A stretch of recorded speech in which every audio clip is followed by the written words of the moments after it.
Су ресурстары маркетинг жауапкершілігі шектеулі серіктестігі басшылығы сіздерден қазіргідей аязды суықта апатты жағдай болмас үшін су құбыры желілерінің қатып қалмауын қадағалауды сұрайды. Ол үшін сумен қамту жүйелерін, суды есептеу құралдары орналасқан жәшіктер мен үй-жайларды және сырттағы құбырларды орап, оқшаулау керек, жылыту керек. Кәсіпорын басшылығы сумен қамту жүйесін бақылауда ұстайды. Авариялық және пайдалану қызметі бойынша бригадалар тұтынушылардың өтініштері бойынша үздіксіз жұмыс істеуде. Төтенше жағдайлар туындаған жағдайда 708 110 21 телефоны арқылы Су ресурстары маркетинг жауапкершілігі шектеулі серіктестігінің орталық диспетчерлік қызметіне хабарласуларыңызға болады.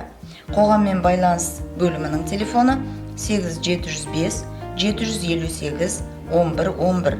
WhatsApp желісіне де жаза аласыз. Су құбыры мен кәріз жүйесін басқару мемлекеттік коммуналдық кәсіпорны қызмет көрсететін аймақта тұратын тұрғындарға осы кәсіпорынның диспетчерлік бөліміне хабарласу керектігінде ескертеміз. Телефоны 8707 819 86 81.